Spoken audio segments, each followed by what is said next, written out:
Hello student, in previous video we saw the information about the skill of volleyball, that is passing. Today we'll see the next skill of volleyball, that is smashing or spiking. Smash, it is the most offensive weapon a player need to possess. It is also called the spike.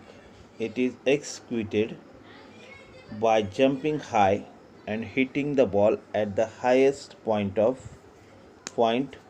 with maximum power of the hand. The spike can be executed well if the approach, the jump and the hit are perfect. The ball, of course, has to come at a good height. The player has to come quickly behind the ball, approach, jump upward, and hit or strike the ball with palm. The impact has to be right on the top of the ball.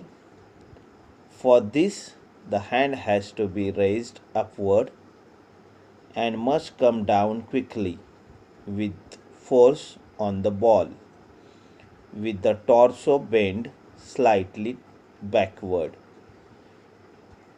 The process executing the smash is divided into 4 stages. First stage, approach run, the takeoff or jump. Third step, the smash or spike, and fourth step, the landing. First we'll see the approach run. The smasher take a start of 4 to 5 spaces or 12 to 15 feet. In some cases, it may be 2 to 3 paces. It all depends on the height, speed, and trajectory of the toss and the smasher position on court. A right-handed spiker will take the first step with the right foot and vice versa. The next step is a weak and towards the ball when the player decides the direction of the shot. The third step is the small, as she has to judge the path of the ball tossed by the setter. During the next 2 stages, the smasher has to concentrate on a perfect takeoff to smash the ball effectively. For this, the arm need to be in a proper position. A right-hander left arm should be raised while the right arm is bent and taken behind the head, ready to swing forward to strike the ball. Second stage, that is to take off or jump. The smasher take off at the third or fifth step. The power which come from the calf, thigh, and the hip muscle. The arm lead to be body upward.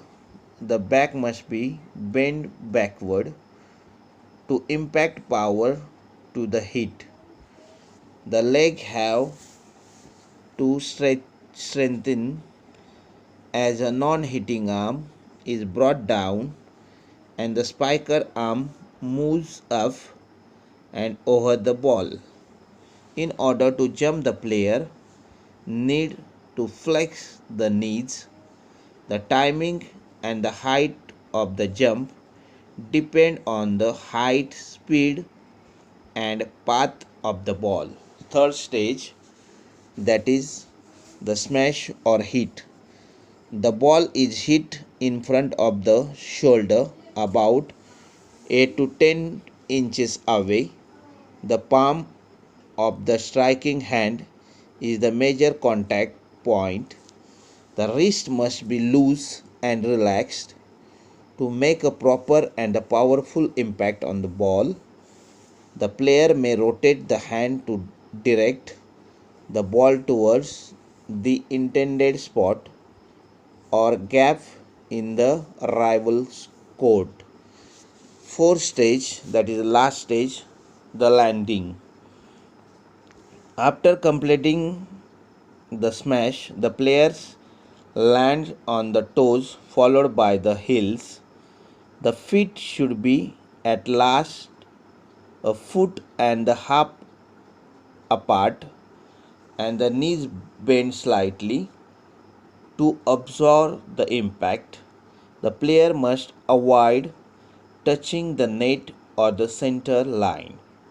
Overall, a player needs to improve his or her speed, increase the power, develop a good jump, good hand, eye, and body coordination to learn and to use the skill properly.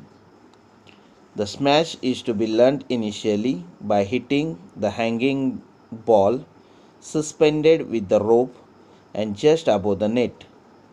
Later, the player should be toss the ball himself or herself and then jump and hit it. Thereafter, the teammate should be toss the ball at varying trajectory for the player. It takes time, consistent practice to get the act right. The student today will saw the skill that is smashing or spiking. I hope you understood the skill of volleyball. Stay home, stay safe. Thank you.